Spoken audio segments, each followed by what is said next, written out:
Welcome to Beyond the Basement, the complete Attack on Titan podcast. In this show, we're not just rewatching, we're going behind the scenes, deep into the anime story, unearthing intrigue, and exploring new theories about the Attack on Titan universe. The majority of each episode is spoiler-free. Then, after a warning, we'll take a few minutes to connect the dots with storylines from future episodes. You can find us wherever you listen to podcasts, but don't forget, you can join us for the live broadcast Sunday nights on Facebook and watch every episode on YouTube. Links will be in the show notes. With that, let's get into the conversation.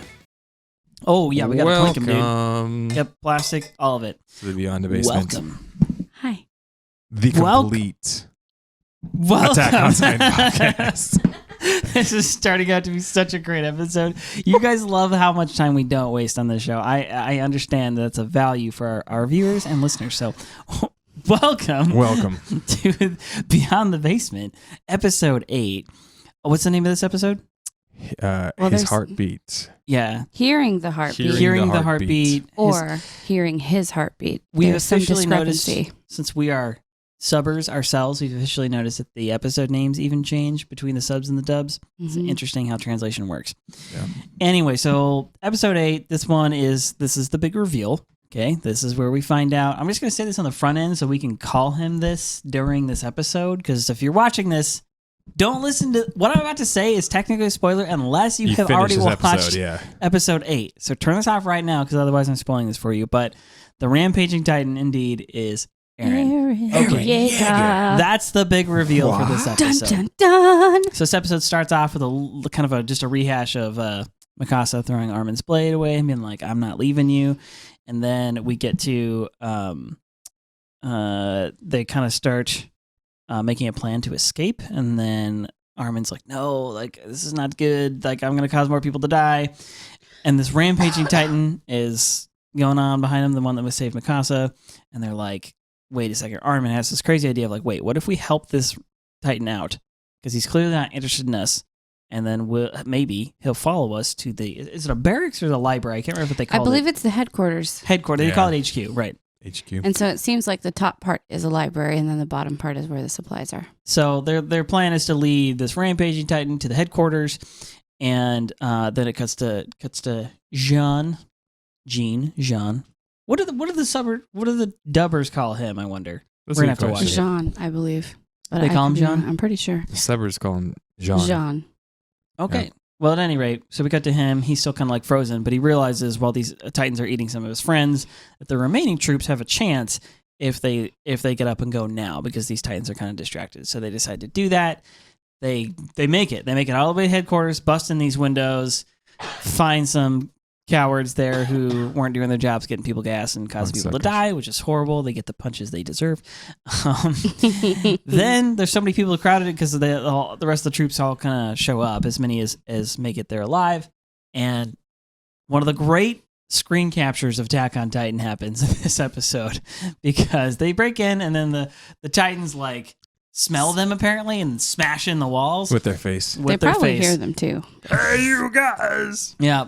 There's a lot of Kool-Aid Man type moments action in this. Yeah, where it's they true. bust through the walls. Lots of bricks flying through the air. We found out the associate director of this episode is just a giant tub of Kool-Aid, just like, well done, you guys. Good on Kool-Aid you. Man is the associate producer on the show. That's right. So he writes himself in. Anyway, so they bust in the walls, and then the soldiers who are there go to run further into the building away from the exposed wall, and Jean is there, and it's just him and the two giant faces, but they're like a couple.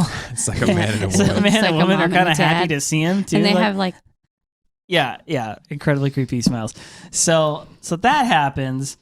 And then we let's see here, I'll make sure I get this in the correct chronological order. Okay, so Mikasa, all right, so the two big faces get punched by who we now know as Eren, and then Mikasa, Armin, and Connie show up, and they thought they were dead. So they show up at the headquarters alive and well, thanks to Eren's craziness, and they explain what's going on. Like, hey, we use this Titan. He's like on a rampage. He's killing other Titans.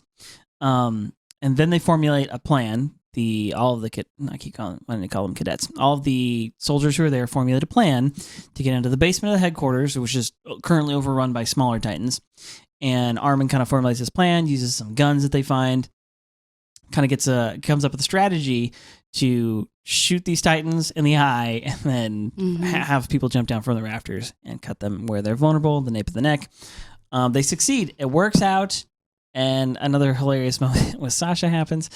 It's the way she says Mikasa's name. It's just everything in this episode. She screams. We find out that Marco is the greatest guy of all time. I know. He says a lot of incredibly kind and true things about Jean and his leadership. Optimistic. Helps Armin out. We'll spend some time on that. Helps the unit, helps the team. Dude, we got mad spoilers. I mean, literally mad spoilers in this episode. So you may go mad. Not yet. You can keep watching. Don't worry. Or listening. That's later. Yeah. So, all right. So they get the gas. They're like, yeah, let's leave. And on their way out, Mikasa sees the rampaging Titan is being like overrun by the smaller ones. They're actually starting to eat him, like cannibalize him. Mm-hmm. And there's a few other soldiers that are there, and they're like, oh my gosh, really? And she's like, they basically decide like, we can't leave this one alone. He's too valuable. We need to find out what's going on.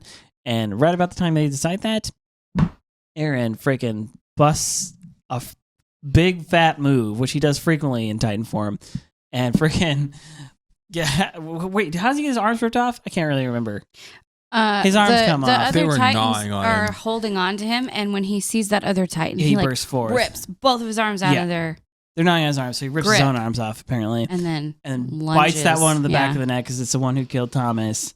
And Mhm. just anyway, it's brutal and it's And then awesome. he He saves the day. Yeah.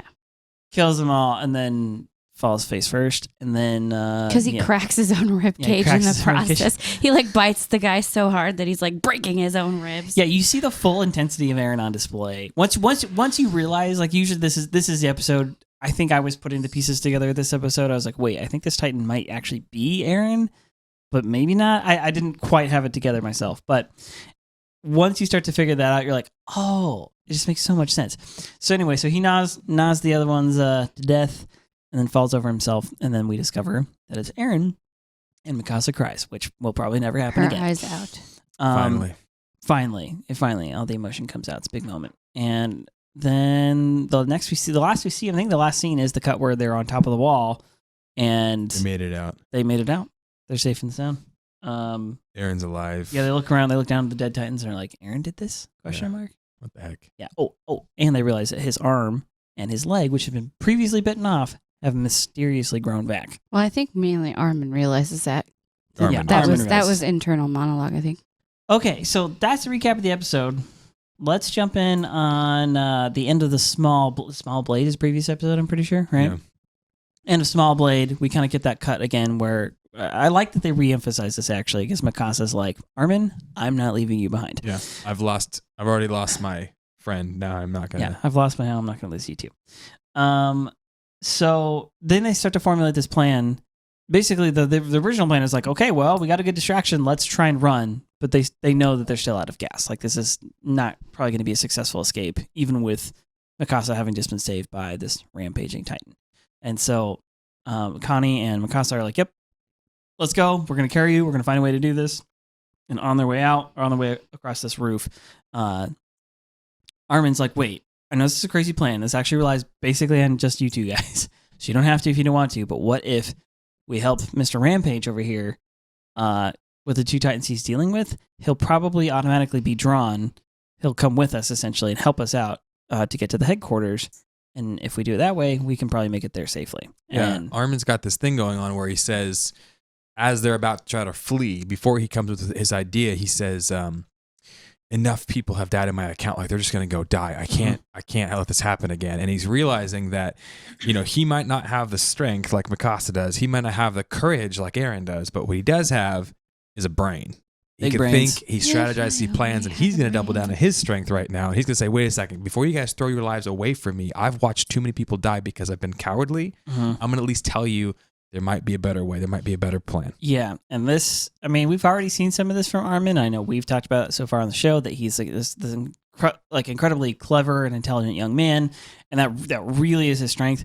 This is where you start to see it come into like full kind of like fruit here, and will continue to be the case for the rest of the show. Armin becomes kind of MVP, but like the quiet MVP, because he's like not trying to insert himself all the time. But the truth is, like, he can see things very clearly and has incredibly good ideas. Yeah, he still is not confident and he still is not strong, and he's still not courageous, but he's dang smart. And if you listen to him, he might just save your life. Yeah. Mm-hmm. Well, that's that. I would say so. So they formulate the plan. And then it cuts to, let's see here. I want to make sure I get this in order. So they're doing their little plan to like, all right, maybe we can make it. And keep in mind, at this point, they've already been kind of abandoned, more or less, by the rest of the scouts that were trying to make it back, trying to make it over to the headquarters. And so it cuts over to Jean, and he's still frozen. And at this point, now more Titans have gathered to eat his friends, which you got to wonder. I mean, I know they're dumb, but multiple Titans trying to eat the same person? Are they all trying to get a piece? Anyway. Yeah, I know. They're almost acting like zombies a little bit, or like lions, and they're all just like ripping off a piece and just gnawing on it. Haven't we discussed this before? That basically this show is like the Japanese Walking Dead a little bit. Yeah, a little bit. Some giant zombies. Giant zombies. Big, huge zombies. Anyway. Oh, yeah, that's right. Sorry, I forgot about this line. Sorry. Back up real quick. Connie says, we're going to try and recruit a Titan. Yeah. Which is a great little play because he doesn't realize what he's saying. But it's actually Eren. He is already He's literally on their team. And he says, how are we supposed to steer that thing, right? Yeah. And it's like, how do you control like a Titan? But in all reality, what Armin's plan is Armin's not going to like jump on his head and try to be like, hey, go over there. Stuff, He's an abnormal Titan, so what they think.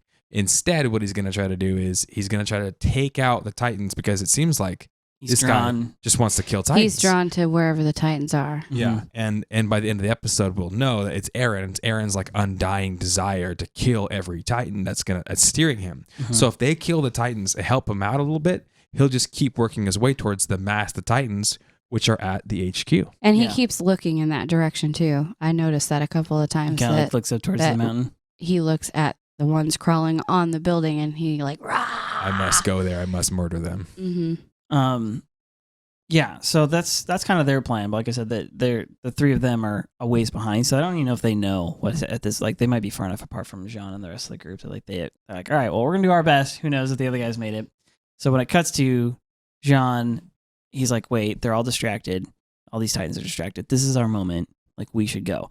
And he does basically he has another leadership moment, which is pretty cool. And I really enjoy the fact that we're like, again, watching a character kind of grow. And he's like, all right, guys, this is our shot. Like, let's take off. I mean, you get to see, because last episode we talked about this. His mistake is, like, inaction, is freezing. It's kind of everybody's mistake. This happens to basically everybody in the show. They all kind of, like, freeze up and can't do something. Typical of fear, I suppose. And anyway, so he, like, is like, all right, guys, like, let's get up and go do this. And so they make the call, and he, like, leads everybody away. They make it to the headquarters. He watches at least one. I can't remember who it is. Some random. Is it a rando? I think so. Just gets grabbed out of the air. Yeah. Starts getting murdered. Yeah. But yeah, there's a scene where they like swing through a few Titans, like in the midst of them. I'm like, I don't know about that. That's Jean dangerous. gets grabbed, and then he. Oh yeah, that's right. Jean gets grabbed. That's the scene. He slices the finger off. Yeah, he cuts his hand off, and it's like, no, dude, I'm making this happen. I'm gonna keep going. Yeah. And then right after that is when the guy gets. Yeah, but this is when Jean, he says he's not going to be frozen anymore, right? Yeah, he kind of commits to himself. He's like, I need to lead. He's like, I need to like... Come on, while they're distracted. This is our chance. We got to get out of here. And everyone's like, oh, yeah, you're right. I shouldn't just be frozen in panic. He kind of breaks the silence and allows them to have a chance at surviving. Yeah, and so Marco kind of pipes up here because we see him, little freckle-faced Marco. What a guy. And he pipes in and is like, hey, you're a good leader. Like, don't come down on yourself, because he can kind of see Jean's like, yeah, I suck here, I'm not really meant for this, whatever. He sees a little bit of the conflict in him, and it actually like calls it out. It's like, no, like they're literally on their way, like flying out, and he's like, we're gonna make this, we're gonna make it because you made a good call. So let's see here. I think too, when they're devising their plan, they're talking about like trying to steer the attack Titan, and they're like, this is crazy, recruiting a Titan, steering a Titan. But one thing that they say is, we'll look like morons if we fail this, but if we pull this off, like think about how many people we could save. Yeah. How many ideas in life are just like that, where like you look like a complete idiot. It's a gamble. It's a gamble. It's high risk, high reward. You look like a complete idiot if you mess it up, but if you can pull it off, if you can shoot the moon, if you can, do this crazy thing, then you're going to save a ton of people. And it's always worth it, even looking like an idiot, to do what's right. Yeah. And so Jean's basically doing the same thing with his group, right? He's like, all right, well, this is the best strategy we've got right now. It's better than nothing. So let's get in there and do it. And then, like I said, Marco, what a guy. He's like, yeah, good call. Like, this is the right decision. Saved us. Even though, because they get there, and again, we see this kind of regret like all over the place in the show. Mm-hmm. They get there and they lost some people on the way. And John has this moment of regret. So he breaks through the glass, actually make it to headquarters. He breaks through this glass and which is probably what attracts those other Titans to the... Yeah, right. He breaks through and then stops for a second and has his little internal dialogue. It's like, how many died because of me? How many bodies did I fly over? How many crawl bodies over did I to crawl get here? over to get here? And so he's focusing on the negative, right? He's not mostly thinking, I just saved a bunch of people's lives, these troops' lives that are listening to me right now. He's thinking about the like, oh no, like how many lives have I cost? Armin does this. Mm-hmm. Eren does this at different points. Everybody in this show basically struggles with the value of human life. Yeah. Mm-hmm. They struggle with their own decisions. And this is where it cuts into reality again, I think, in an actual war. In World War II, D-Day was not pretty. Invasion of Normandy was like, you knew people were going to die. Yeah. Eisenhower and the gang had to be like, all right, we know 100% some people are going to get shot and died. And we're creating widows by sending men in here. Yeah. What's an acceptable amount of sacrifice? How do you know that? How do you make that calculation? How do you not have regrets wherever you are in the leadership chain when you have to make a decision like that to save, give one life or some lives in order to save like the many, in order to it's this complicated moral question that this show just confronts like constantly. Every character is having this, has that, because the show is so much life and death, and there's so much I could have done this, I should have done this. There's a deep sense of regret. Kind of makes me wonder what we should look up. What's his face? See if he has any military experience or something like that. I almost wonder. Yeah. There's just so many. Maybe not military, but he just has an extreme like this specific point gets made a lot, or this kind of moral quandary. Yeah, and I think happens frequently. I think it's actually a sign of a good leader, where he's not just throwing his men haphazardly into the wind without caring for their lives. He actually values their life, and he's saying, how many people died because of what I just did.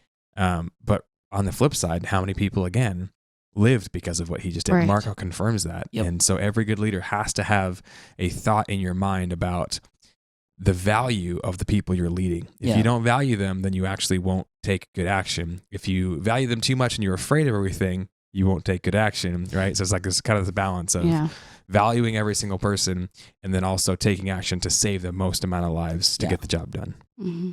Yeah. So he busts in there. Old Jean has this moment, and then he realizes there's actually two people behind him, and we've seen these two people. Is it last episode or the one before where we saw the suicide? It was last episode. It was the last episode at the beginning. So he, busts in here and realizes there's two people hiding under a desk, and we've seen them last episode, and there was three. This is the dude cleaning the gun and smiling shoots himself in the head.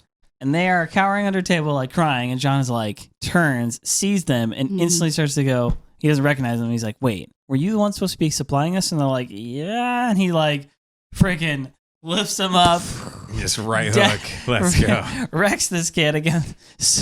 I wouldn't have called this one sweet justice, because it's there should be more going on here. Kind of felt good though. But it definitely was listen, you gotta overcome your just this situation specifically. I really feel this one because it's in war movies. It's in Saving Private Ryan. There's moments where that scene in Saving Private Ryan with it's you could have done something simple, not even you could have taken a risk. You could have put your own life at risk. You could have had a moment where you may not have died, but you might have. You could have had a moment where if you would have just gotten over yourself, over your fear, if you would have just thought of other people besides yourself and gone and taken even just a little bit of risk, you could have saved a bunch of people's lives. But you decided that your life was worth more than all the other soldiers who were stuck out there because you couldn't get gassed and like, oh, we were overrun by Titans. Like, and it's the opposite of Jean. Like, they didn't value other people's lives at enough. All. Just themselves. And so by doing that, by not supplying their friends, how many of their friends went out and died? Yeah. They're literally have, blood on their hands at this point because they could have done something and chose not to. Yeah, what's the line he drops on it? Basically, they claim, oh, Titans over. They give us a little information. They actually say there's a supply room with the gas in it. That's where the Titans came in. They were overrun. They came from every angle. Yeah, she says we were overrun, and then he says it doesn't matter. You still should have had our backs. Yes, no matter what. You should have traded anyway. Yeah. So kind of somber moment there. And so right about then, the rest of everybody that is also breaking through the windows, the rest of the troops who were kind of behind John, they're all sort of crashing in, as many as made it, and they're like, all right. And, I don't know if this discussion is happening with them around or not. I don't think so. Is it? John and the... Yeah, I think they get interrupted by a sound, and then the Titans bust their heads bust through the wall face first to discover the sweet smell of humans. Jeez, dude. And then everybody panics and starts running. That's a bit of new information as well, as the Titans must be able to smell. And here's the thing is, okay, this actually all makes sense. So quick note, again, one of the many graphs I should make, but so the theory behind having the walls, and specifically the alcoves on the walls, is having a concentration of human beings. And Titans are definitely drawn to like a concentration. They're bloodthirsty. We know that they don't eat humans in order to survive. They just want to like feast on them. They're basically like zombies, and they want to eat as many as they can, apparently, because once they eat one, they're not done. They don't like digest. They're just like, yep, let's go get more. So they're drawn to kind of masses of people. So the idea behind the walls is the exterior, each wall has alcoves built in, essentially as bait, human bait. And do you have to draw the short straw to live there, or do you get paid more? Seems to be where the poor and the peasants. It's the ghetto of the this land. Yeah, the alcoves. Oh, you're from the alcove, okay.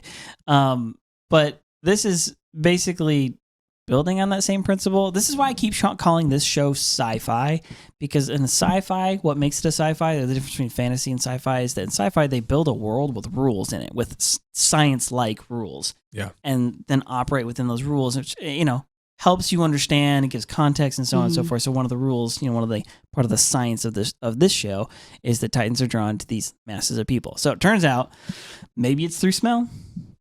I don't know, but that's what they say. They're like, oh no, like Titan Kool-Aid face busts through, and they're like, oh crap. Oh yeah. We need to make a short clip. We need to clip that and put the Kool-Aid man voice over that part. Anyway, so he breaks through and they're like, oh crap, there's too many of us here. They can smell us. So they all start running inside. Yeah, they're all running to get deeper inside the building, to get away from the creepy faces of the Titans. And John again turns, and he thought everyone was safe. We made it. We're gonna live. But here come the Titans after a while, and here comes the end. The panic sets in. Everybody, the panic again. They're constantly having these adrenaline spikes, this fear, and then they're constantly coming back down. They're constantly, oh no, we're okay. No, we're not okay. We're okay. And in the midst of this, he's the only one who turns. He stays, and he looks at the two heads of the Titans, and he says, basically, like, what was I thinking? There is no winning, not against them. Yeah. Mm-hmm. Yeah. He says, one of his lines is, it's obvious when you think about it that we're all going to die, that this is how we end. And it's interesting because, again, that one seems, that's a line many characters in the show seem to have said, at least to themselves. They're like, oh man, like we've thought too highly of ourselves. Like we don't have a chance. And so, to give credit where it's due, one of the great things about the show is they spend a lot of time building certain things. And so when you come to a point, you kind of go, wow, this is very satisfying. This, we have no chance. Like we build ourselves up. We tell ourselves we can, has been building for 8 episodes before they tell you, oh wait, turns out you in fact do have a chance.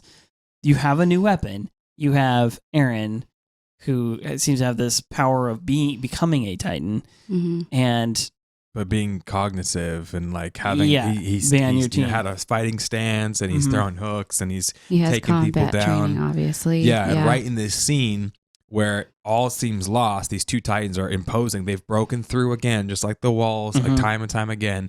And here's the reality: we're never going to be able to get away from them. The fist of justice comes across. The way they slow-mo that one is so... Yeah, both faces. You see like the flesh kind of like crinkle like you would in like a high-speed camera. They're like... So satisfying. Yeah, the one Titan's face is just like literally smashed in and it's purple. And it's incredibly satisfying. He knocks into the female-looking one and they both go down. It's amazing. It's an incredible shot. Yeah, and so all of a sudden, in the midst of panic, a new hope arises, and right? then Mikasa, Eren, and Armin, and Marco. Connie. Yep. I said Marco. Connie all bust through the glass. And Jean's like, "Am I dreaming?" Yeah, like what? Like, you're still here? This Titan's helping us. Like we're gonna be okay. Well, also, I think he thought Mikasa died because he saw her fall. Yeah. Somebody actually mentioned that when they were running away, when the Titan face first like bursts in. And they're all running to get deeper into the building. Somebody's like, forget, like, where's Mikasa? Like, forget it, she's dead. And they all like are running away. So they've kind of like, you know, anybody who's not here now is dead. Like, we need to try and save ourselves. But I just think it's interesting that moment that Jean's having his doubts, his crisis of this is impossible. Everybody thinks that. It's like I don't know if Eren has quite said that to himself, but we've just seen a bunch of characters with a really, really intense spate of hopelessness, and we don't have a shot. And that is the point of every episode up to this one is to be like, all right, here's our best ideas, here's our best soldiers, here's the best thing we got, our training, our ODM gear, all of our strategy, most knowledge that we can muster, and it's not even close. It's not even close. And Jean is expressing that sentiment himself. That's when there's the breakthrough. That's when they're like, yep, just kidding. Like, here we go. So it's just like the pomegranate moment in the episode before where she's like, everything is over. And then Eren shows up, the resurrected Eren. She's like, I'm gonna fight anyway, but I know I'm gonna die. And there's a scuffle outside, and everyone's like, "What in the world?" John's watching this for the first time. Yeah, and he's like, "You can't. It's a Titan. Titan's a Titan. Like you can't trust in him." Yeah, he's like, "You can't use him. You're gonna fight fire with fire. Like That's basically insane. like, I don't believe you. That's not gonna happen." He thinks they're all out of their mind. Just because it's an abnormal Titan doesn't mean it won't turn on us in a second. And they're like, "No, this one's different. Like it doesn't care about us. All it wants to do is kill these other Titans." And so they let this Titan start swinging on these dudes, and he's just wrecking kids with like martial arts training. He's like does a rolling. He's like flipping people and Mikasa drops the line on him too. She's like, either way, you'll see. Like, look for yourself, buddy. Yeah. Like, you'll see. Like, you can not trust this decision here, but like, this is the best we've got. And Connie says to Armin, like, dude, your plan worked. You're a genius. And as far as I'm concerned, like, your word is law. This is a great time because it's helping Armin like develop that confidence and your strategy and your leadership, but also what it's doing is it's like allowing Armin to like realize, hey, my plan can save lives. And Connie's realizing like, Armin, you're way smarter than me, and I'm going to trust you with my life, which is really good because like Armin doesn't have the leadership skills to say like, all right, everybody listen to me. Like, here's what we have to do. He's like, I think we should kind of do this. And Connie's like, look, bro, whatever you say is law. Okay. Yeah. You're a genius. I'm going to follow you. Well, yeah. And Armin's struggle up to this point is how many I'm not going to let any more people die because of me. How many people have died because of me?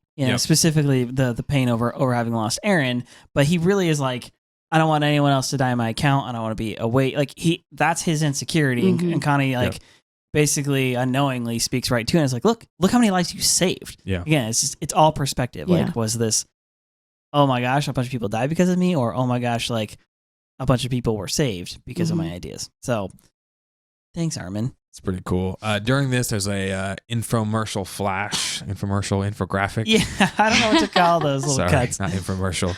Buy now a new low Titan. An informational flash available to the public. Gonna brochure things that pop across declassified files. Yeah, and it shows us that there's different levels of Titan, different heights. Obviously, we've seen like a pretty wide variety, but this kind of tells you like there's kind of different categories. There's kind of like the 4 to 5 meter Titans, which are the smallest ones. He calls them different classes on the class. So, if you're an American, it's roughly 3.3 feet, 12-ish to 16-ish feet, are the smallest ones, which is still pretty large, pretty tall. It's a giant. Giants compared to us. Yep. And then there's 7-meter Titans. There's 15-meter Titans, and those are the real big ones that we've seen. They're taller than houses. They walk around. Mm-hmm. And then we see the walls. Well, the walls are 50 meters. It's like, 15-meter Titan's going to be able to take those on. But the colossal Titan that we saw, 60 meters. So he is a big boy. Taller than the He's wall. a freaking giant. He's a big boy. Which I need makes to put a me link. think that he's the biggest that there's ever been because the wall isn't taller than him. It's the biggest they've ever seen. For sure. In memory, for sure. That they, I'm thinking whoever built the walls built them before a colossal Titan was a thing, is what I'm saying. It's possible. Yeah. We need to put. I'll see if I can put a link to this on Facebook or maybe even the show notes. But somebody either screen capped or somehow got a hold of that exact graphic. But they have this one, and they actually show it again in later seasons. Wait, what? Yeah, I just thought you were gonna go into a spoiler right there. No. All right. No, there's Anyway, there's. Yes, the screen cap we're talking about right now, or the graphic we're talking about right now, doesn't spoil anything. Obviously, it's in the show. But there's another one that happens later. So I'll also put a spoiler warning on this link, so you don't want to read the whole thing. Yeah, but we'll do a spoiler-free one and a spoiler one. Yeah. That way you can see, because I got into trouble early on when I was like, when you're Googling stuff, where are these walls at? And everyone's like, hey, here's the walls, and here's a bunch of stuff you never know. And I'm like, don't show me this. Yeah, they show you locations of where events happen. You're like, what events? I don't know about these events what yet. Events? Who died here? And so I wouldn't, if you're a first timer, I wouldn't go Googling around or looking for images. It's a mistake. We'll try to give totally you did that everything too. you need to know, and we'll try to give it to you in a, completely homogenized, full of artificial flavors, so there's no spoilers. Yeah. Like, there's no way you could get spoiled. You leave this on the shelf for months. Let me tell you, this is a freaking It has McDonald's lots of hamburger circa preservatives. 2006. This is some astronaut peanut butter, bro. We're just saying never go on spoilers. It's American cheese, guys. That's right. So then after that, we'll give you the spoilers as we watch this season. So anyway, this is we need to put a bunch of content on the Facebook page. Basically, go follow if you're not watching this currently or not listening. Like, if you're not with us on the Facebook page, go find us. Beyond the Basement Podcast, Facebook.com/Beyond the Basement Podcast. We post a bunch of cool stuff there, some memes, and cool graphics like the one we're talking about. So after a little infographic happens, we come back and the scouts or soldiers, cadets, the soldiers, yeah. Anyway, they're all inside, and they have discovered some dusty boxes full of guns. Now, quick explanation on this. I think we already discussed this with the cannons, but in this show, you're like, wait, they have guns. Why are they running around with swords? Okay, the reason for that, they've explained, is that against Titans, guns don't really do anything. Cannons don't even really do anything. So they have the technology, gunpowder. They slow people down, but they won't kill you because you got to shoot them right in the back of the neck perfectly, which their so head hard to do can with a get gun. blown Whenever off. somebody's got a gun, you have to think to yourself, when you the garrison and stuff like that, they've got guns. It ain't for the Titans. The military police had the guns. Military police have the guns. They don't need them for Who Titans. they for? Yeah, who those things for? So Not the Titans. So anyway, so so they find these guns and they mention that they're like, really, basically they find them like, hey, these are courtesy of the military police, and Armin starts to formulate his plan to hopefully get the gas and save everybody's lives for the second time in a single episode.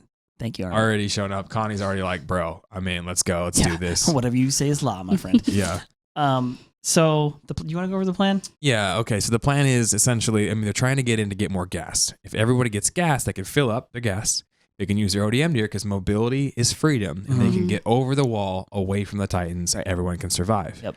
The thing that was stopping them from going on the retreat is they didn't have enough gas. They're running on fumes, right? The suppliers who got abandoned by the veterans we saw last episode. The officers and officers, yeah.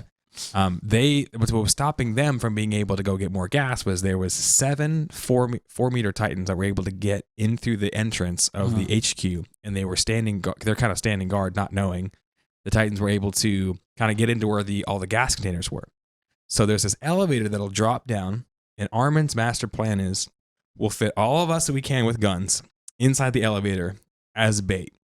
All of the Titans, the 7 Titans, they'll be drawn to us. They'll be drawn to us because they want to eat humans. As they try to focus in on us, we'll wait till we see the white of their eyes, just like American Revolution moment. And we'll just open fire with all of these muskets that we've got from the military police. We'll shoot them right in their stinking faces.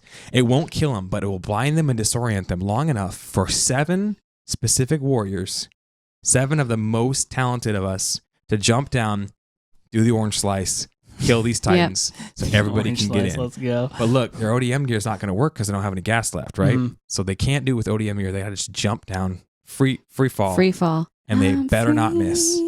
So they select 7 of the best warriors, the top of the class when it comes to physical abilities, who are left alive. Mm-hmm. And those 7 are Mikasa, obviously. Sasha, Potato Girl. She was physically gifted. Reiner, Annie, Bertolt, Jean, and Connie are actually the top 7 people that are there. That's who they got. So they're like, look, the crew. We got to do it. And some of them are my like, ankles hurt just thinking about this. So yeah, they're like, I don't know. This is kind of a scary, situation, like whatever. And then some of them kind of start to joke. They're like, look, we can do this. Go for the weak point. No big deal. We got this. Reiner's dropping some hilarious Annie moments. says we're all risking the same if we do this plan. It's a good plan. Yeah, they kind of acknowledge, like Armin even says that he's like doing his typical diplomatic thing. He's like, listen, I could be talked out of this. This is sort of a half-baked plan that I just came up with. Is that when is it Marco or Connie who's like, he's like, yeah, but your half-baked plan is like pretty foolproof compared to what the rest of us got. Yeah, like, Connie says it first, and then Bertolt says, this is actually a really well-thought-out plan. I think it will work. And then Annie says, if you think about it, we're all risking the same amount either way. Yeah, we should because go if it doesn't work, the people who just jump down are have no mobility. And we're going to get eaten. And the people in the elevator are just sitting They're ducks. just like, hello, we're hanging fruit. Please plug us. Please come and grab us. Yeah. So it's a really risky plan, but you got to do what you got to do to survive, right? Mm-hmm. Even if it takes everything you have, you got to Tatake, you got to fight. You got to try to win, right? So and this then line. That's when they start cutting Marco up says, as they're around going the same down. time that he says this mind, or no, this is when Mikasa is encouraging Armin. Oh, Pretty yeah. sure this is You're a better strategist than you give yourself credit You're for. a better strategist than you give yourself credit for. This mind has saved me more than once. And Armin's like, when have I ever saved you, basically? And she's like, we'll talk more about it later. Me and Eren. Yeah. So we're finding the strength of Armin in this episode. Because Armin and Jean are both getting the same treatment in this episode, where it's like, perspective You is actually everything. are How many a lives have I leader. saved versus how many lives have I lost? Yeah, Mm-hmm. and then other people are speaking into them to kind of build on their strengths. But in Jean's case, it's like leadership, like rousing, getting the troops to go do the right thing. And in Armin's case, it's his strategy, his clever mind. If you're thinking RPG stats right now, okay, you're thinking like, okay, right, Eren's got like a special skill that allows him to like run in headlong break in the battle. Everyone's face. Mikasa's got like +5 in strength, right, in physical ability. Speed attacks. Yeah, Armin, he's got relatively weak physical ability, but he's got like a uber strategist, perk that gives him like oversight over everything. Things, he's got the Sherlock Holmes thing going on in his brain. And then you've got Marco over here, who's got like a +5 to so optimistic. It's just like he's like support class. Yeah, exactly. He's like he support class. He's just like, let me just everybody. buff everybody's morale real quick. So when you go into this fight, you're gonna kill it. Somebody who can like see the truth. Underrated Marco is just helping everybody out right now. Man, I want to be Marco when I grow up. I know. What a guy. So they formulate the plan. They all agree to do it, and they're walking down the stairs, and that's when the hilarity starts. Yeah. They're basically saying one of the things they mention is size won't be an issue here because no one has any gas anyway. Because they kind of like, well, how are we gonna strike the nape of the neck? And they're like, well, they're not actually these ones aren't so big that we couldn't reach it, and if they're jumping down from the rafters, like they're gonna have a decent shot. So they mentioned that. They're only like 12-ish feet, which is approximately the size of Kansas, anyways. So. There's one Daniel tall. Yeah, he's just so tall. And then as they're going down, I'm trying to think of the whole chronology. Anyway, as they're going down, they're talking about the size or whatever, and Reiner's like, yeah, like. Don't worry about it. You know what I mean? Like if you miss, it's okay. Just like shove it up the nape. He's like, if you miss the nape of the neck, then just yeah. They're saying the nape's small. Give it a sword enema, like no big deal, right? Yeah, dude, a good old sword. And then Connie and Sasha are like, wait, that's a real new weak point. Like, Connie's like, that's the other weak point, and then Sasha says, I don't remember that in my training. Yeah, like, did I miss some training? What's happening? And then who is it? Annie is like, we're messing around basically. Reiner, like your last word shouldn't be a butt joke. Bertolt says, be quiet or your last words will be a butt joke. I'm like, man, what a great way to go out. Like, hey, I got a great dad joke just before I go. Like last words. Hi, last words. Nice to meet you. I'm Dad. Boom. Like, So they go down there. Let's see here. Yeah, they go down. They do the elevator thing, which is a great. Scene. Yeah, it's like really well animated. Yeah. Like they music and music builds. There's one Titan. They're kind of like wandering slowly around in the dark, and they lower the elevator down. And the one Titan sort of like tweaks his head to like look at him. They're like, don't shoot yet. Like, wait, but he does wait. it slow and creepy too. It's not just like a quick. It's like he stops, It's like the Joker. and then he's like, This one looks like a Joker. Yeah, That's what I called the Titan that eats, that ate Eren's mom. Yeah, I called it the Clown Titan or the Joker Titan for the longest time because it That's has what that it looks disgusting like. Joker-esque looking smell. why do they have to make him look so creepy? Why can't they just make him look like normal? Yeah, you'd expect like in any other show, Walking Dead. There you go, an actual zombie show. The zombies are very terrifying looking and scary, but they're like in like an aggressive kind of way. mm-hmm. There's definitely something freaky about them. There's something more freaky to me When they're about smiling. it's gonna eat you with Clowns, a smile, bro. Clowns are freaky. Dolls A lot are of them creepy. are smiling. It's true. They have like weird facial expressions Yeah. going on. Plenty of them. So they all come up. Everyone's like, hold. Yeah, wait. hold. Marco's actually like giving the command, like, wait, everybody, wait. Yeah, Like, don't let's lose your go, cool. Marco, Steady, come on. steady. And you see them, they slip their finger to the trigger, right? They've got good gun safety going on. This is trigger discipline. Trigger is discipline. beautiful. And then wait. They practically wait until the Titan's eye is like touching the gun. They're so close. And they're like, fire, right? Ute! Oh my gosh, my favorite only Japanese word that I knew for a long time that I learned from Last Samurai. Yeah. Because Tom Cruise has that young soldier and he's like, tell this man to shoot me. And he like pulls a pistol on him. He's like, tell him to shoot me. Ute! Yeah. Ute, fire, shoot me. And like, anyway. So I know a Japanese word, guys. So they wait for it. And Today's then vocabulary word. they shoot, right? Brrr, all the people, they all shoot. 360 degrees out of the elevator. They Blind just them. shoot those Titans right in their stupid Titan smiling And then the faces. steam starts rolling out of their eye sockets. Because they're immediately healing. And then the 7 warriors, just like the 7 Jump samurai, out of the rafters. Jump out of the rafters. And, first we see Mikasa, awesome, right? We see Annie, awesome. They're all hitting their target, but 2 people miss. They cut. They probably don't get them deep enough. They don't is the get them idea. into the neck. Specifically, yeah. Sasha just like rakes right across here. Sasha and Connie, Yep. they both miss, and you're like, oh shoot! Well, they killed 5 Titans, but there's 2 more, and they're on their feet. Like, what are they gonna do? Sasha's freaking out. Dude, I'm sorry. Sasha I'm actually sorry. literally I apologizes. know, she's Like, apologizing to the Titan. I didn't mean to sneak up on you. And luckily, one of the Titans goes after Sasha, and he stumbles, falling after her. And here's Mikasa and Annie, just guns, rescue. wizards, just come in. They cut the nape. They rescue everybody. And Reiner's like, by the skin of our teeth, we made it. Like. Oh my gosh. And then Sasha then just Sa- like bursts. Sasha just goes, Mikasa! You saved my life! which, by the way, And should starts settle the crying. debate on how to say Mikasa's name. It's not Mikasa. Yeah. Okay. Here, Filthy in this dubbers. specific moment, they say her name explicitly, loudly. She screams and calls her Mikasa. Yeah. Asa.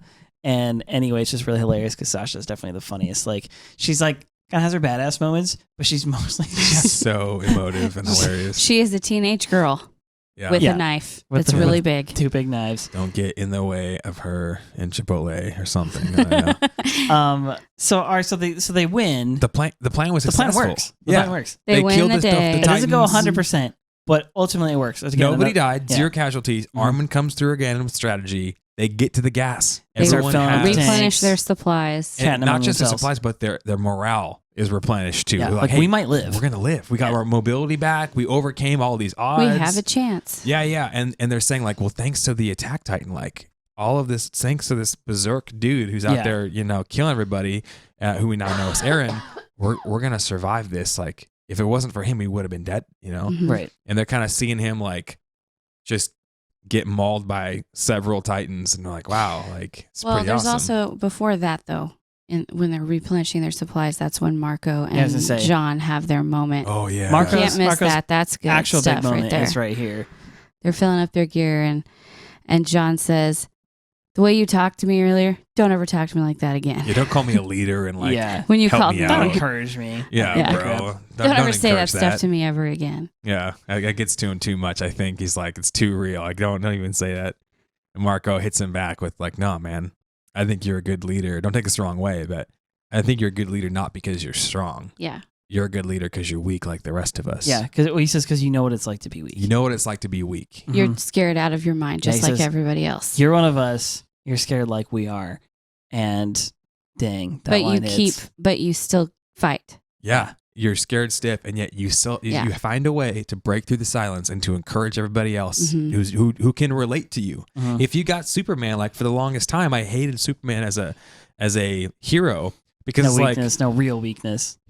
You're not even human, Yeah, bro. you don't know what it's like to be You're us. literally not human. You don't know what it's like to struggle and to have issues and not fit in. And he's strong. He's super, smart. He can fly really far. He's invincible. He can fly into space. He can breathe underwater. It's like, bro, what can't you do? You have all the powers. He can shoot fire out of his eyes. Superman took all the powers that Batman doesn't have, right? Yeah. Batman's like, I don't have any powers, and I'll still be more relatable, even though I'm a billionaire, right? So I hated Superman, but I loved Spider-Man because Spider-Man was just like me. Right? Yeah. He's just like a stupid teenage kid who's got, emotional trouble. He's got too Doesn't many have hormones. any idea what he's doing. Yeah, he's messing stumbling up. through life. Trying to figure out how to balance, relational and responsibility and all these things. And so, we've got good leaders are not the ones that are not relatable. They're the ones who can sympathize with us, but can carry on and can That's what continue Marco tells pushing him. us. He's like, you're a good leader. He's like, we can listen to you. We can follow you because you sympathize with us. You're sympathetic to us, which, again, such a deep lesson. Like anyone and everyone can learn from that exactly. Yeah. Everyone's going to be a leader at some point. You're going to lead something. If you just grow up to be an adult, there will be at some point where you have to make decisions where other people are looking to you for leadership, even if you're not the head honcho, even if you're not the boss.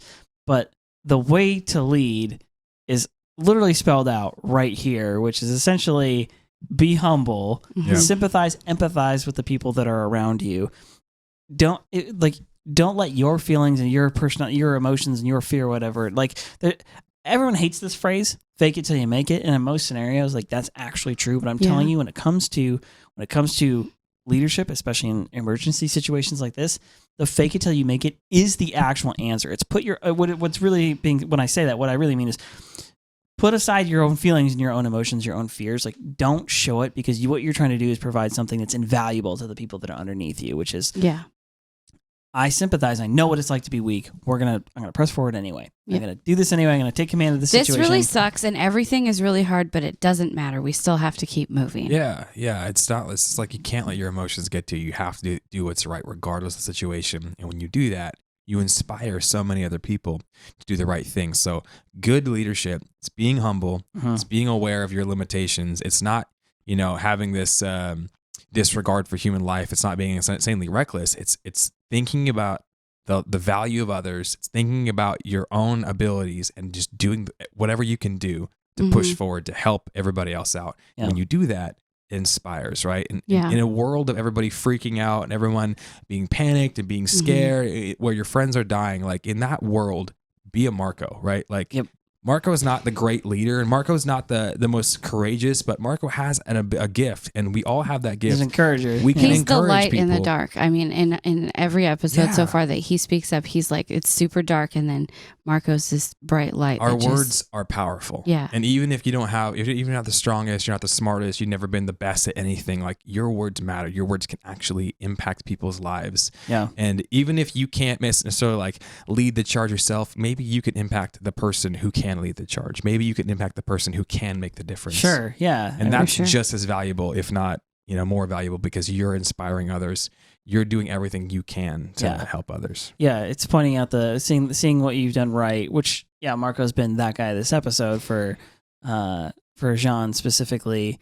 Mikasa kind of does that for Armin, calling out the gold, what you're doing. Yeah, Connie. And they the last line that Marco drops on him is, I'm alive, I'm here.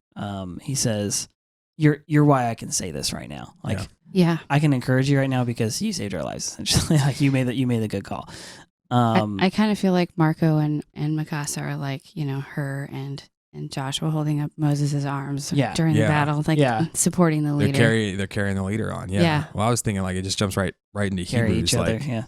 We do not have a high priest who cannot sympathize with our weakness, right? Exactly. We have one who was tested with all things, yet was without sin. So we have somebody who's faced the same things we did, but they didn't give up. Yeah. They continued on, and that inspires us. Hey, if they can do it, maybe there's a way that we can do it too. Maybe there's a way that we can push forward to be better.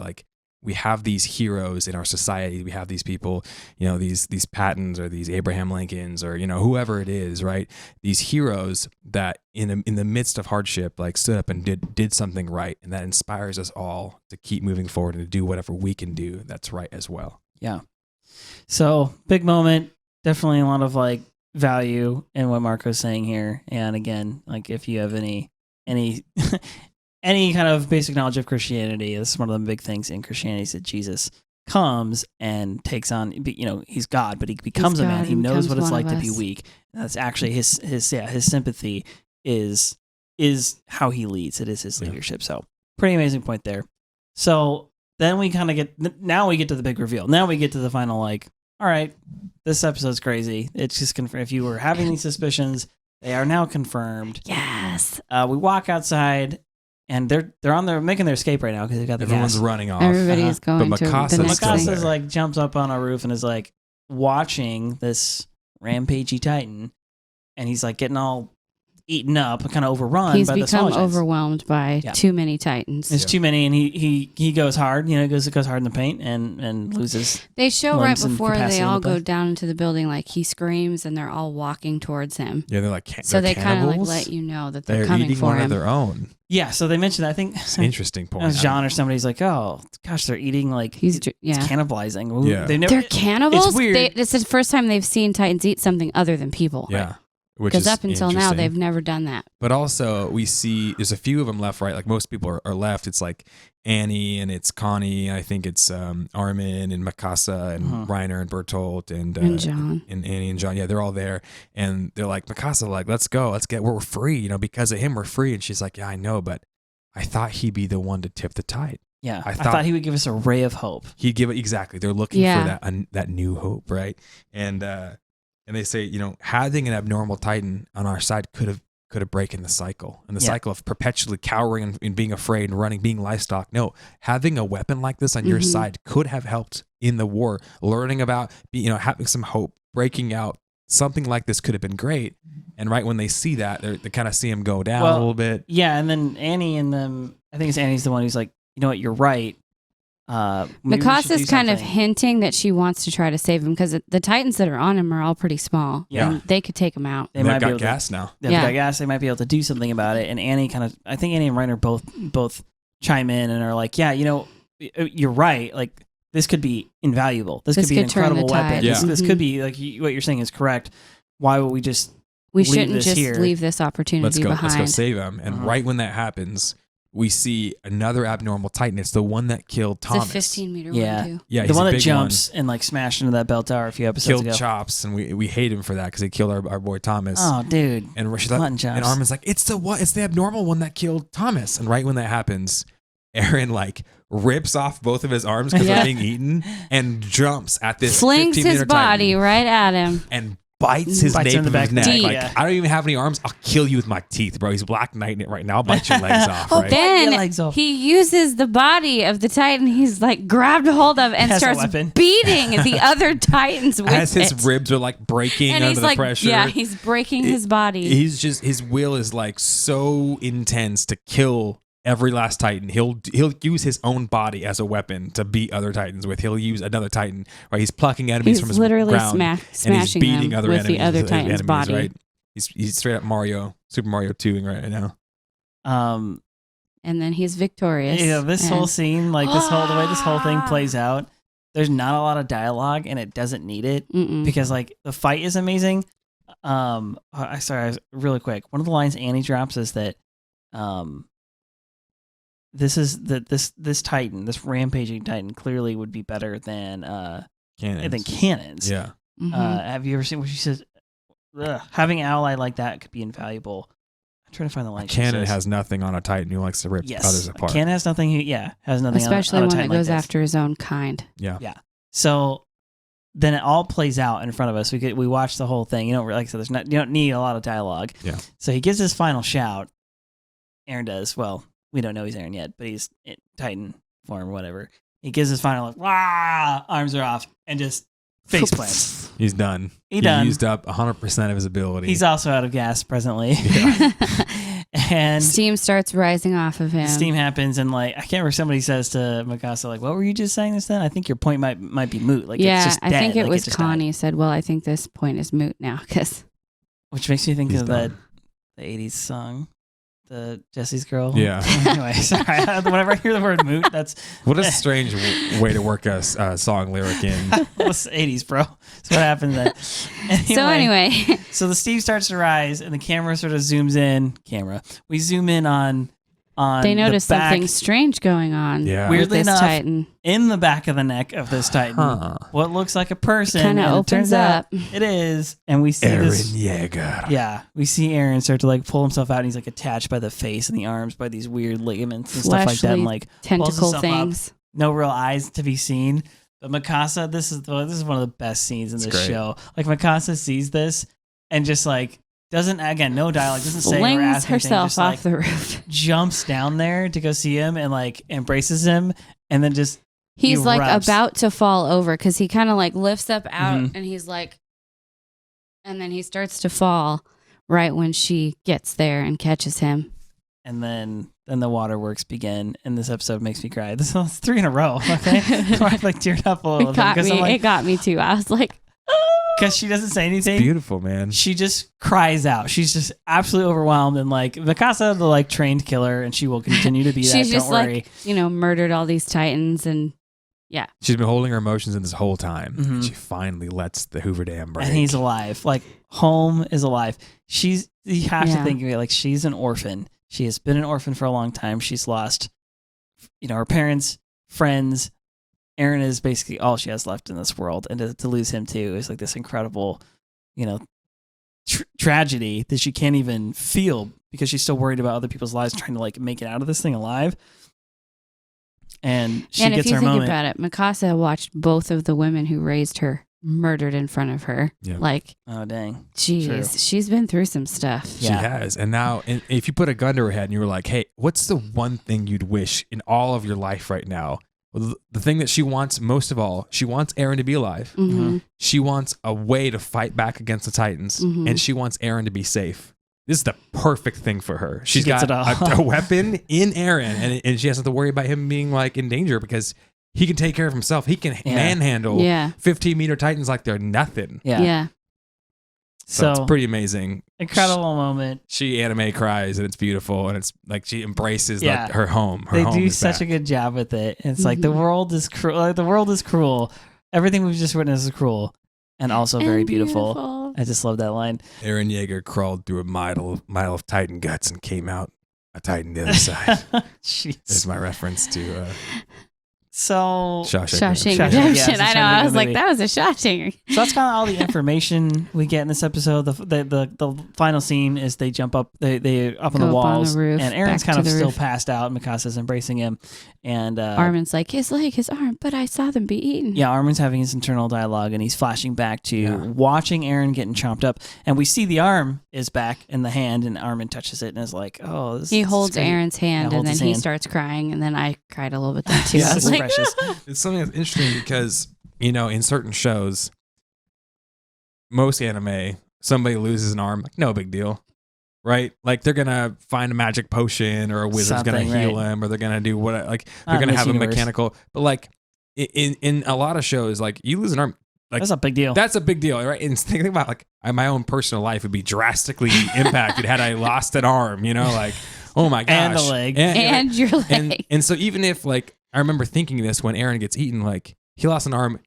Okay, maybe he can come back, but I'm like, well, they don't have like advanced like robotics they can, implant with an arm. Yeah, so even if he's alive, he's going to be useless. Johnny Tremaine over here is going to be completely useless, But then he lost a leg. Like, okay, it doesn't even matter if he's dead or not. That was actually why I thought he was dead. That's why I thought they were shifting he's characters. Worth it because he's missing an arm and a leg. He'll never be able to ODM fly again. Like the best thing he could do is he could maybe like be a strategist. But he's a crap strategist, so it doesn't matter. He doesn't use his head. He just uses his heart and flies headlong into any situation. He'd probably just kill himself anyways, right? Mm-hmm. So I remember thinking like, oh man, there's no way, even if he's alive, he could come back. Well, he came back, and all of a sudden he's got all of his limbs back. And so it's like, okay, the clothes are still missing. Didn't see that one coming though. Like this is a way that they get to get out of I lost my arms free card. They're able to come back. And so It's pretty amazing that they kind of pulled this hat trick on Eren, and you kind of see it coming, but you don't always believe that it was going to happen. Yeah, same. I was trying to like because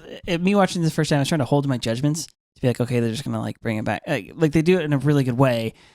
But the show's already fairly twisty turny. And so I was like, all right, fine. Like you and not only that, but the episode we've just watched without Eren, you can follow those episodes perfectly well without him. Yeah. It's not like The Office. Like the last two seasons of The Office, if you're not aware, Michael Scott, who's like the main character, is not there. Mm-hmm.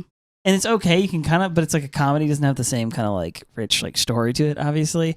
So the show sort of like loses its magic because Steve Carell's an amazing actor. But in this show, I remember thinking it can carry on. Like they can take this and I'm still on for the ride because the plot is so deep and I still love the characters that I still got. Like I'm not like... But it's not the same show anymore. It's definitely not. But the thing is taking him away from you and giving him back in this form is, again, sweet justice. It's way better. Mm-hmm. Way more satisfying. Okay, can I trade up a couple other comrades real quick? Like get some more upgrades? So yeah, there's this, the regeneration thing. Last note on that is we actually... already saw Eren in the previous episode regenerate a piece of his hand during a fight. While in Titan form. Mm-hmm. So we know there's some now at this point, we know there's some regenerative properties that Titans have. We already kind of knew that from training where they tell us that, the only way to kill a Titan, they regenerate unless you get him, back here on the nape of the neck. So we already know some things about that regenerating. Well, this kind of takes it a step further. It seems like Eren, having gotten a Titan form, now has his actual, like he did it as a Titan, and now he's done. Now that he's out of that Titan body thing, he now has. It's almost like a lizard in some. Yeah, way. dude. Yeah. Oh my gosh. Yeah, he's. He has chameleon powers. He can grow back his tail. Spider-Man villain. What do they call him though? Powers. The lizard. But they call him the lizard. Kurt Connors. Yeah, he's the doctor's amputee, and Anyway. Yeah, it's pretty amazing. Great show or great episode, and we got some. Hot spoilers. Spoilers. Before we say that, we want to say, write us an email. Yep. Beyond the basement. The complete Attack on Titan. No. Beyond the basement podcast at gmail.com. You can also hit us up on the YouTube channel in the comment section. Like and subscribe. Yeah, seriously, go over there. Please. There's going to be more cool stuff there. You can hit us up on the Facebook page. This is where we spend most of our time, by the way, all these areas. And then, Patreon. Or Patreon. I'm sorry. I don't know what it's called. Yeah, the Patreon page is... Patreon.com. Don't go there. I don't know what that is. Please. Yeah, please be careful. No sponsor. Patreon.com/beyondthebasementpodcast. There's additional cool content coming up in the very near future. And if you're listening to this in the future, that will already be up. So go check it out there. Go check out the show notes. We'll have links to all that stuff. Sick merch. All that good. Dope Dope memes, everything you could possibly ask for. All right, so that's your official warning. This is first of all, thank you for watching. This is your official warning and your official goodbye. Thank you, first timers. For those of you who want the spoilers, get your seatbelts on, little boys and girls, because it's time to get into a wreck. Open your mouth. We're about to fill it with spoilers. That's weird. Okay, 3, 2, 1. Spoiler alert. Okay, spoiler alert. Oh my gosh. Okay, so Eren's head was steaming for a reason. Yes, we have to reiterate this. I think we should reiterate this. You noticed in episode 2, 3. That's a great call. Yeah. Eren's in cadet training. He's taking a blow to the head. A pretty good one. Yeah, it's like bloodied up.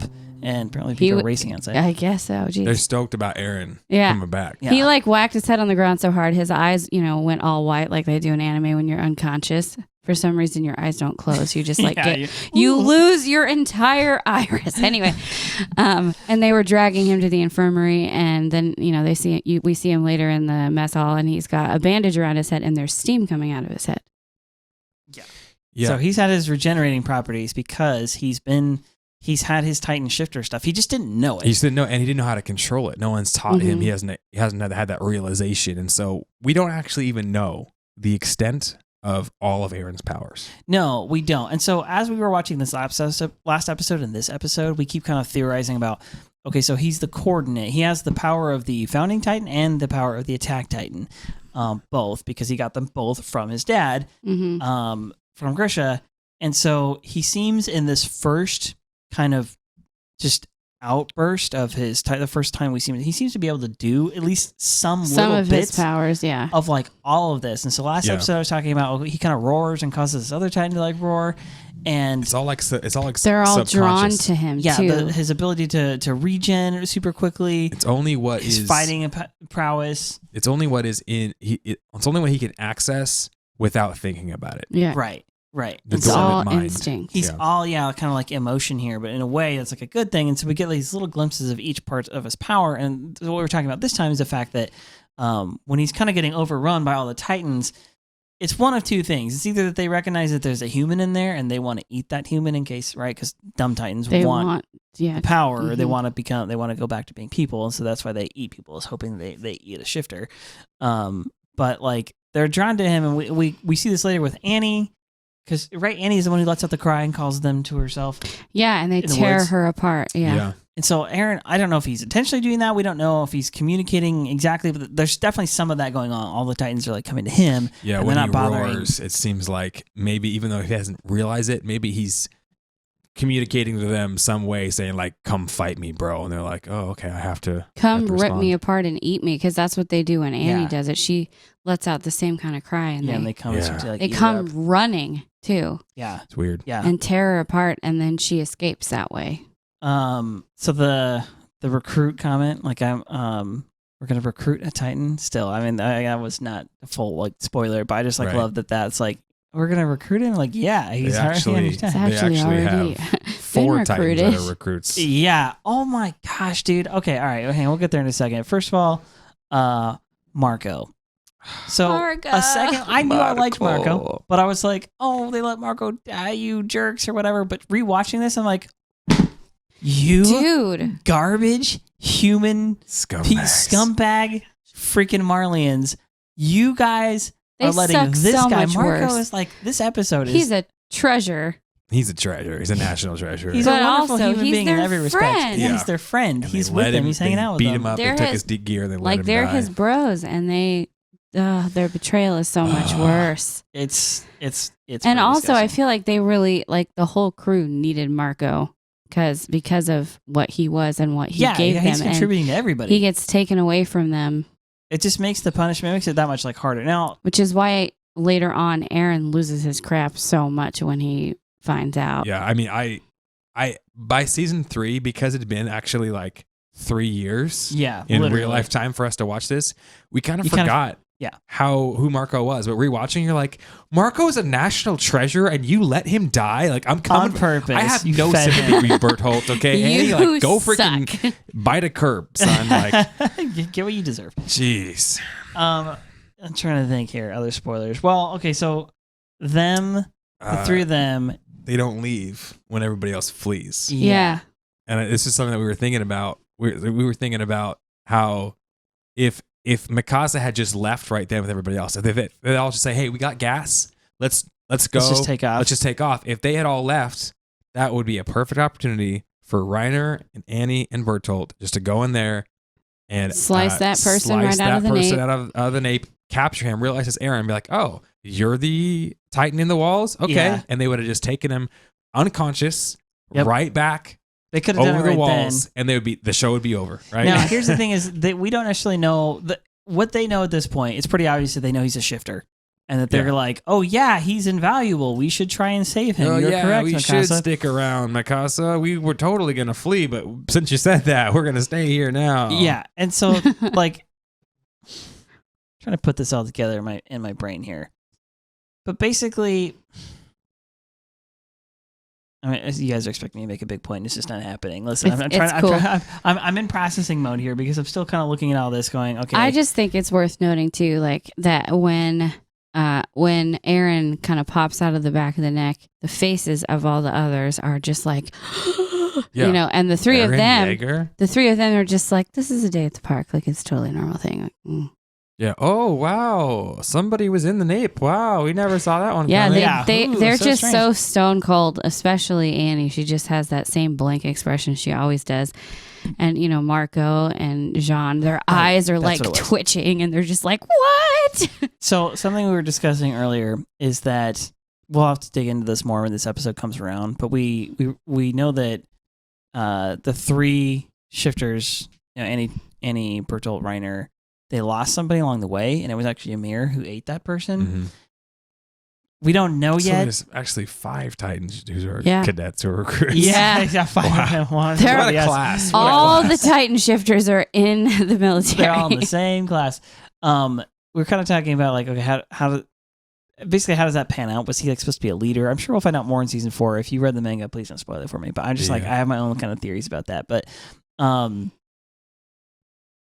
wasn't one of so this is way in the future, but didn't Zeke send them in to find Eren? Wasn't that one of their jobs? We don't know. He doesn't know because he says that to Eren at one point. He's like, "I'm going to rescue you" or something. Yeah, Zeke learns I know about they Eren don't know way that later. Yeah, he does. They sent those people in. We know 2 things. That they know that the Founding Titan and the Attack Titan are in the walls. They don't know about the Attack Titan. The Attack Titan was the owl. Who nobody knew about. Nobody knew who it was. Wait, nobody? Are you sure? I thought that they knew. I thought that the Marleyan like government people at least knew that he was who he was a shifter. I don't think so. He had one of the Attack Titan. Maybe not. So. Yeah, okay. All right, good point. But that's they kill possible. everybody It's right been there. a while since they killed everybody, right? On the walls. The owl kills everybody, right? Yeah. And everyone. then Jaeger, Grisha eats the owl titan and then runs in. How could they have known? Well, because the owl's gone, and one of their big military guys is just randomly missing, and we don't know. They don't know. They may not know specifically, obviously, where that power went. Yeah. They may not know that they may not know that the Attack Titan went inside the walls. The Attack Titan is missing. Yeah. Whoever had that Titan, they know probably, and whoever had it is now. And we know, missing. Zeke knows who Jaeger was. Like for sure, we know that. Or I mean, Reiner, Bertolt, and Annie. We know that they were sent because they say it. Their primary objective was to wipe out humanity. Mm-hmm. So they're just going to go kill all of the Eldians. Find the coordinate. Those are the 2 things they talk about. We don't know. I think everything else is a bonus. Them finding out that there was another Titan in the wall, Attack Titan, it's combined into one person now, and they have to get that person. Very important. But them also recovering Ymir was really important too. Yeah, because they're recovering another Titan shift power. Yeah. Okay, so in this episode, though, when they first see Eren, they realize he's a shifter, obviously, because he looks different. I don't think they knew. It seems pretty clear to me they did not know that there was a shifter, but they were planning to kind of do something to the troops there, and this finding a shifter all of a sudden kind of changes plans, changes everything. Yeah. But they know what they're supposed to be doing, and they know what they should do here. It's like, okay, we got to get this power. Yeah. Get him back to. But they can't just take him and leave because Mikasa and Armin and but John. They don't know at this point that he's the coordinate. They start to figure that out later. They just are like, whoa, you got.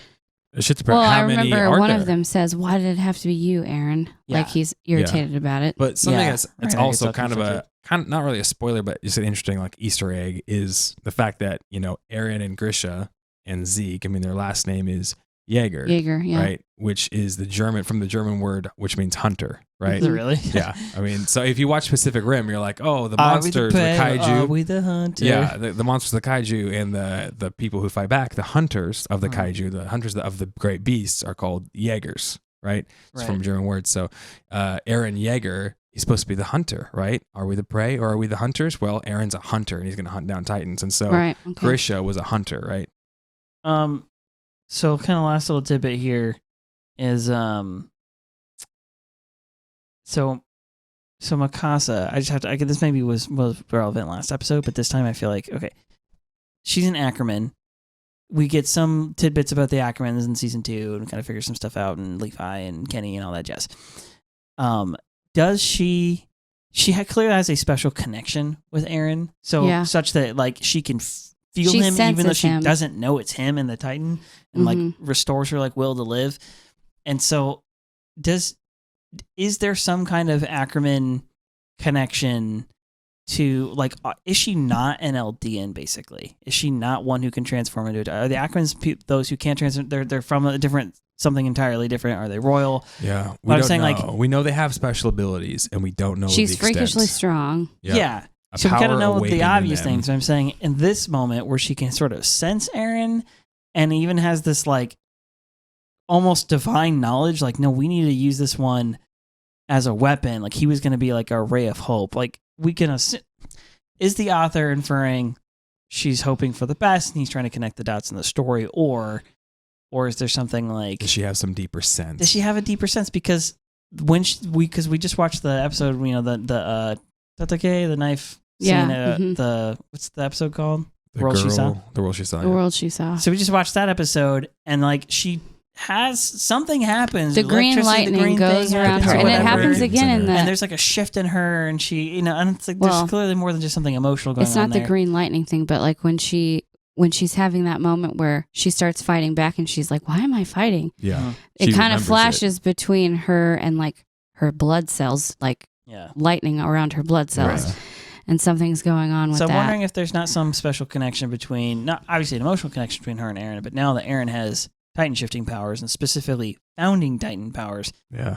Are they playing at that a little bit? Because we're going back from the end of season 3 to season 1 and can observe all of this stuff now. And Kenny and the founding Titan had a special relationship for a long time. Correct. They had a special connection. And he said something about how the Ackermans are used to be against them, but it's good to have them around. Like, I wonder if there's some sort of like ability that they have, like you're alluding to. Like, are we gonna have to do another rewatch and be like, oh, even this was, you know, even Levi kind of seems to have a special affinity for Eren. Like he has a special kind of like connection to Eren. Yeah, well, I mean, we honestly don't know the extent of Eren's powers. We don't know the extent of Ackerman powers. But we just know there's something going on between the two. Yeah. Okay. Any more spoilers? Yeah. No. No. I don't think so. Okay. Mainly just. Okay, well, hopefully you guys all hate Bertolt and Reiner and Annie as much as we do. That was literally what I was the rest of my silence. Watching this the first time through. Just those three suck. You have to watch the show more than once. Now that we're doing it, I think everybody has to do this more than once. I loved Reiner the first time through. Like, he's my hero. And then even when I find out he's like a Titan with PTSD, I'm like, he's still cool. He's still cool. And now I'm like, you killed Marco.